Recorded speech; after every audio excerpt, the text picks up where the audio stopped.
या good morning students. तो देखो कल की क्लास तक हमने क्या पढ़ लिया था बता। हम लोग रिलेशन पूरा पढ़ चुके थे। आज हम लोग स्टार्ट करेंगे types of relation. Types of relation मतलब संबंध जो है वो कितने प्रकार के होंगे। तो देखो इसमें सबसे पहला जो संबंध पढ़ेंगे हम लोग वो पढ़ेंगे आइडेंटिटी रिलेशन, है ना। कौन सा रिलेशन पढ़ेंगे? Identity relation. ठीक है ना। कल मैंने आपको सारे नाम बता दिए थे, तो आज हम लोग एक एक रिलेशन को लेते हैं और उनको डिफाइन करते हुए एग्जांपल्स के थ्रू समझते हुए चलेंगे। ठीक है। तो सबसे पहला रिलेशन है आइडेंटिटी रिलेशन, है ना। आइडेंटिटी रिलेशन का मतलब हिंदी में होता है तत्समक संबंध, है ना। तत्समक संबंध। ठीक है। तो अब आइडेंटिटी रिलेशन को डिफाइन कैसे करते हैं, इसका डेफिनेशन समझो। आइडेंटिटी रिलेशन कोई भी रिलेशन आइडेंटिटी रिलेशन होगा या तत्समक संबंध होगा यदि उसके जो जिस समुच्चय से वो परिभाषित हो रहा है उस समुच्चय के प्रत्येक अवयव का केवल और केवल खुद से संबंध है ना। केवल और केवल किससे संबंध होना चाहिए? खुद से संबंध होना चाहिए। Means any relation is identity if every element of set A is related to itself only, है ना। itself only, तो यहाँ पे इस वर्ड का विशेष ध्यान रखना है। itself only का मतलब केवल और केवल खुद से संबंध होना चाहिए। तो आइडेंटिटी रिलेशन क्या बनेगा? केवल और केवल खुद से संबंध, है ना। शॉर्ट में अगर आपको याद रखना है तो कैसे याद रखोगे? आइडेंटिटी रिलेशन में केवल और केवल खुद से संबंध होता है, किसी दूसरे एलिमेंट से संबंध नहीं होता। फॉर एन एग्जांपल, मान लो एक समुच्चय है ए, है ना। एक समुच्चय मैंने ले लिया ए और 1 2 3 ये मैंने समुच्चय को परिभाषित कर दिया। अब मैं इस पे दो रिलेशंस डिफाइन कर रहा हूं। एक तो मैंने रिलेशन डिफाइन किया R1 और एक रिलेशन डिफाइन किया R2। तो लेट्स से R1 के अंदर मैंने क्या कर लिया? R1 के अंदर मैंने ले लिया 1, 1 2, 2 और 3, 3 और R2 के अंदर मैंने लिखा 1, 1 2, 2 3, 3 और 1, 3। अब मैं अगर आपसे पूछूं कि इनमें से कौन सा रिलेशन आइडेंटिटी होगा तो आप क्या बोलोगे? कैसे चेक करोगे?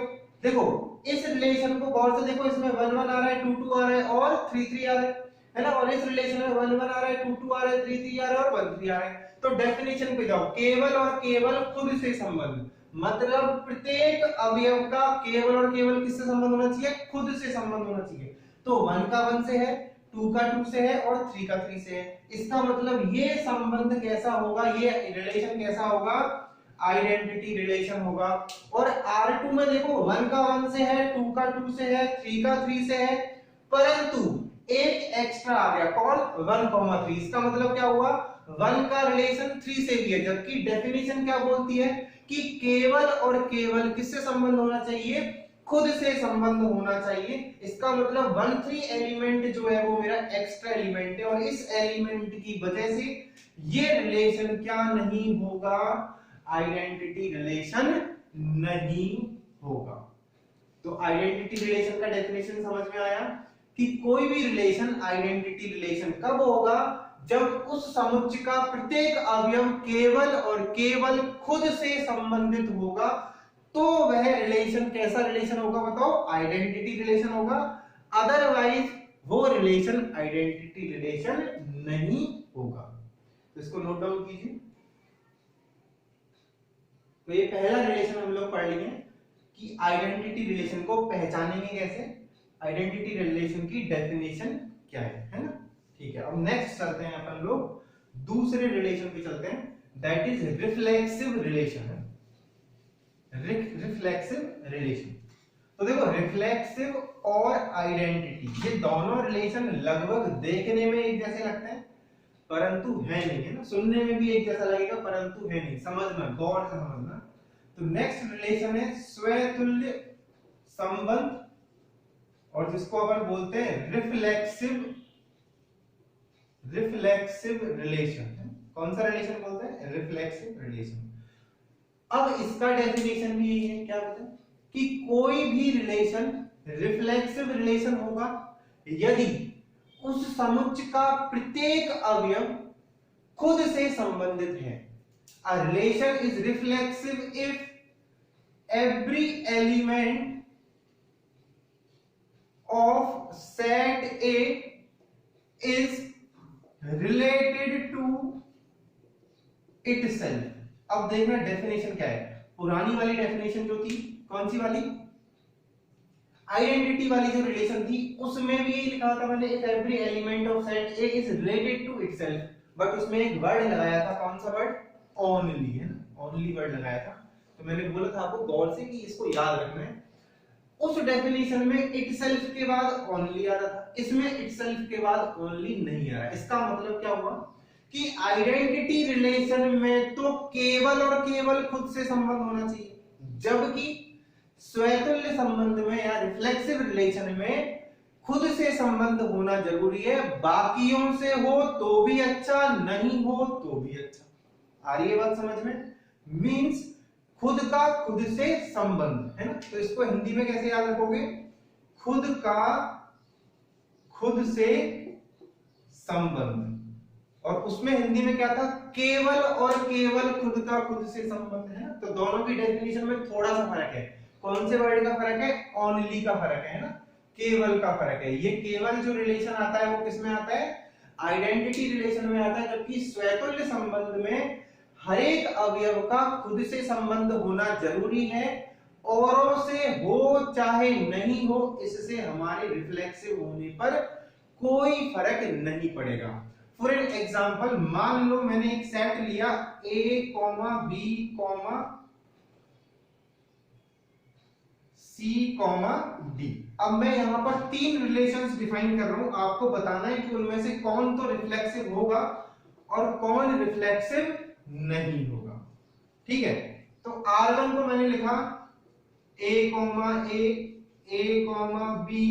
B, C, D, और C, ठीक है। R2 के अंदर मैंने क्या लिखा? A, B,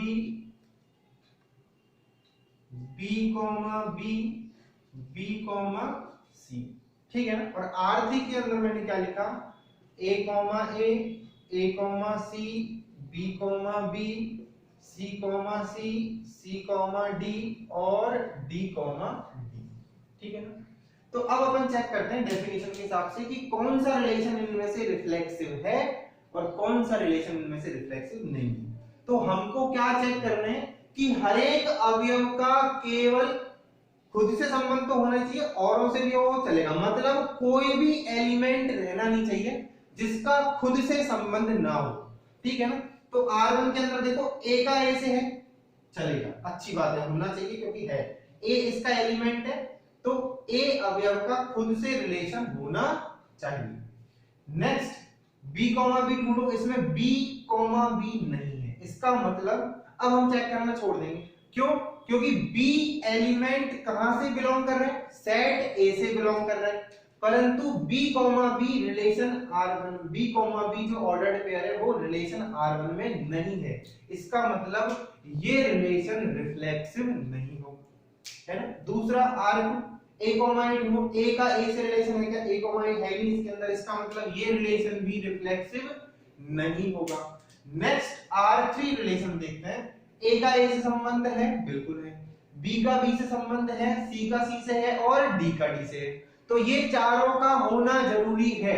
इसके अलावा A, C और C, D भी हैं, तो उनसे मेरे ऊपर कोई फर्क नहीं पड़ेगा, अर्थात ये रिलेशन रिफ्लेक्सिव होगा। इसका मतलब किसी भी रिलेशन के रिफ्लेक्सिव होने के लिए क्या जरूरी है कि अगर कोई भी एलिमेंट किसी भी समुच्चय में है तो उस अवयव का खुद से रिलेशन होना जरूरी है, औरों से हो चाहे ना हो।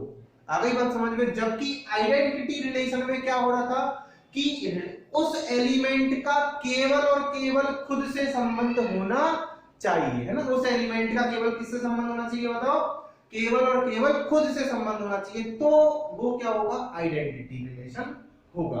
अगर अब इसको अपन मैथमेटिकली डिफाइन करते हैं, ये आपने नोट कर लिया होगा, इसको मैथमेटिकली डिफाइन करते हैं कि मैथमेटिकली कैसे डिफाइन करेंगे रिफ्लेक्सिव रिलेशन को। मैथमेटिकली डिफाइन करने के लिए हम लोग क्या बोलते हैं कि if small a belongs to capital A, यदि कोई भी एलिमेंट किसी समुच्चय में है, then small a comma small a, मतलब ये जो a का a से रिलेशन है, small a comma small a belongs to R, तो ये रिलेशन कैसा होगा, रिफ्लेक्सिव रिलेशन होगा। मींस कोई भी एलिमेंट नहीं रहना चाहिए जिसका खुद से संबंध ना हो, तो वो रिलेशन क्या होगा, रिफ्लेक्सिव रिलेशन होगा, स्वतुल्य संबंध होगा। जबकि आइडेंटिटी रिलेशन में क्या होता था, आइडेंटिटी रिलेशन में ओनली किससे रिलेशन होगा, ओनली खुद से रिलेशन होगा, है ना। ओनली किससे रिलेशन होगा, खुद से रिलेशन होगा, दूसरे अदर एलिमेंट से रिलेशन नहीं होना चाहिए, ठीक है ना। इस आइडेंटिटी रिलेशन का एक इंडिकेशन होता है, रिप्रेजेंट करने का तरीका होता है। आइडेंटिटी रिलेशन को हम रिप्रेजेंट करते हैं IA से। अब IA क्यों, A का मतलब है identity relation which is defined on set A। मान लो अगर आइडेंटिटी रिलेशन मैंने सेट B पे डिफाइन किया है, तो क्या हो जाएगा, identity relation defined on set B। मान लो मैंने सेट D पे डिफाइन किया है, तो उसको क्या लिख दोगे, ID लिख दोगे, है ना। तो आइडेंटिटी एलिमेंट, आइडेंटिटी रिलेशन और रिफ्लेक्सिव रिलेशन में फर्क समझ में आ गया। आइडेंटिटी रिलेशन में केवल और केवल खुद से संबंध होना चाहिए, जबकि स्वतुल्य और रिफ्लेक्सिव संबंध में क्या होना चाहिए, खुद से संबंध होना जरूरी है, औरों से होगा तो भी हमारे ऊपर कोई फर्क नहीं पड़ेगा। आ रही है बात समझ में। इसका मतलब हर एक आइडेंटिटी रिलेशन क्या होगा बताओ, रिफ्लेक्सिव रिलेशन होगा। Every identity relation is reflexive, but vice versa is not always true. मतलब हर एक आइडेंटिटी रिलेशन तो स्वतुल्य होगा, परंतु प्रत्येक स्वतुल्य संबंध आइडेंटिटी हो ये कतई जरूरी नहीं है, राइट। तो इसमें नोट करके लिख लीजिएगा, every identity relation is reflexive but vice versa is not always true, right। तो दो रिलेशंस आपको मैंने समझा दिए, कौन कौन से बताओ, रिफ्लेक्सिव रिलेशन और आइडेंटिटी रिलेशन। रिफ्लेक्सिव रिलेशन क्या होता है, खुद का खुद से संबंध, और आइडेंटिटी रिलेशन क्या होता है, केवल और केवल खुद से संबंध, राइट। आइडेंटिटी को इंडिकेट करने के लिए हम आई, कैपिटल आई का यूज करते हैं। स्वतुल्य रिलेशन के और एग्जांपल्स बताता हूं मैं आपको, रिफ्लेक्सिव रिलेशंस के और एग्जांपल बताता हूं जिससे और क्लियर होगा, ठीक है ना। जैसे मान लो एल जो है ना वो set of all lines, L क्या है, set of all lines in a plane, है ना। एल है set of all lines in a plane. अब मैंने इस समुच्चय एल पर एक रिलेशन डिफाइन किया, L1 R L2, L1 और L2 इसके दो एलिमेंट हैं, तो L1 R L2 मैंने रिलेशन डिफाइन किया, L1 is parallel to L2, है ना, L1 is parallel to L2। तो अब हमको बताना है क्या ये रिलेशन रिफ्लेक्सिव होगा। तो रिफ्लेक्सिव रिलेशन में क्या होना चाहिए, एक ही एलिमेंट लेना है ना, खुद का खुद से संबंध ढूंढना है। तो आप एक एलिमेंट ले लोगे, कौन सा एलिमेंट ले लिया, मान लो L1 आपने एलिमेंट ले लिया, तो L1 belongs to capital L। इसका मतलब समझ में आया कि L1 जो है ना वो समुच्चय L का क्या है बताओ, एक अवयव एलिमेंट है। अब क्या L1 का L1 से रिलेशन होगा, तो since we know that every line is parallel to itself, है ना। हर एक लाइन जो है ना वो खुद के समांतर होती है, खुद के पैरेलल में होती है, every line is parallel to itself. तो हम यहां से बोल सकते हैं कि भैया L1 R L1 होगा, L1 R L1 होगा कि नहीं होगा, means L1 is parallel to L1 also. तो इसका मतलब क्या हो गया, ये क्या इंप्लाइज करेगा, L1 L1 belongs to R। इसका मतलब समझ में आया क्या हुआ बताओ, L1 समुच्च L में है और वहां से मैंने क्या इंप्लाइज कर दिया, L1 L1 belongs to R। तो ये रिलेशन कैसा होगा बताओ, रिफ्लेक्सिव रिलेशन होगा। कैसा रिलेशन होगा, रिफ्लेक्सिव रिलेशन होगा। मींस इसमें हर एक लाइन खुद के समांतर होती है, इसलिए ये रिलेशन कैसा होगा, रिफ्लेक्सिव रिलेशन होगा। क्लियर हो गया। नेक्स्ट अगले रिलेशन की चलते हैं, नंबर थर्ड है ना, और वो थर्ड रिलेशन है, नेक्स्ट रिलेशन लिखिए सिमेट्रिक रिलेशन है। कौन सा रिलेशन पढ़ेंगे हम लोग, सिमेट्रिक, जिसको हिंदी में बोलते हैं हम लोग सममित संबंध है ना, क्या बोलते हैं। तो थर्ड हम लोग पढ़ने वाले हैं सिमेट्रिक रिलेशन है ना। सिमेट्रिक रिलेशन को अपन हिंदी में बोलते हैं सममित संबंध है ना, क्या बोलते हैं, सममित संबंध। अब सममित संबंध को समझने के लिए आप एक हिंदी का वर्ड क्या याद रखोगे, उल्टा सीधा एक समान है ना, इसको याद रखो, उल्टा सीधा एक समान। मतलब आप ऐसा अक्षर बताओ जो कि आगे से और पीछे से बोला जाए तो सेम आए। बताओ, जैसे जहाज है ना, जहाज जहाज को आगे से पढ़ो चाहे पीछे से पढ़ो सेम ही आएगा, आएगा कि नहीं आएगा है ना। एक और वर्ड देखो है ना, डालडा है, तू डाल में पात है ना, डालडा का अगर आगे से प्रोनाउंसिएशन करोगे तो भी डालडा आएगा, पीछे से करोगे तो भी डालडा ही आएगा। इसका मतलब क्या हुआ, सिमेट्रिक रिलेशन क्या होगा, यदि A का B से संबंध है तो B का A से संबंध होना चाहिए है, क्या होना चाहिए, A का B से संबंध है तो B का A से संबंध होना चाहिए। तो वो संबंध क्या होगा, सिमेट्रिक रिलेशन होगा है ना। वो रिलेशन कैसा होगा, सिमेट्रिक रिलेशन। मतलब इफ, इसका डेफिनेशन कैसे लिखोगे, if A, B belongs to set A। मान लो कोई भी सेट है उसमें दो एलिमेंट ले लिए, if A, B belongs to capital A and A, B belongs to R। मतलब A और B समुच्च A, या अगर दो समुच्च है तो दो समुच्च मान लो। तो अगर मान लो A और B समुच्च A से बिलोंग करते हैं तथा A, B का रिलेशन है, A, B belongs to R का मतलब है R जो रिलेशन है उसमें A, B आता है। यदि ऐसा है then then B, A belongs to R, तो ये रिलेशन कैसा होगा बताओ, सिमेट्रिक रिलेशन होगा। मतलब समझ में आया कि यदि A का B से संबंध है तो B का A से संबंध होना जरूरी है। अगर ऐसा है तो वो रिलेशन कैसा होगा, सिमेट्रिक रिलेशन होगा, अदरवाइज वो रिलेशन सिमेट्रिक रिलेशन नहीं होगा। जैसे मान लो मैंने एक एग्जांपल लिया, जैसे अभी पैरेलल का एग्जांपल लिया था ना, ऐसा ही सेम एग्जांपल लेते हैं, L1 is perpendicular to L2। Perpendicular का एग्जांपल ले लिया मैंने कि L1 जो है कि L1 जो है वो L2 के क्या है बताओ, लंबवत है ना, क्या है बताओ, लंबवत है। तो अब यहां से अपन ढूंढते हैं, तो हम मान के क्या चलेंगे, कि मान के क्या चलोगे, L1 is related to L2 है ना, L1 is related to L2। इसका मतलब L1, L2 belongs to R। इसका मतलब L1 is perpendicular to L2। ये तो हमने माना है। अब क्या तुम ये उल्टा बोल सकते हो कि L2 भी L1 के लंबवत होगा? बिल्कुल बोल सकते हैं। यदि दो लाइनें एक दूसरे के लंबवत हैं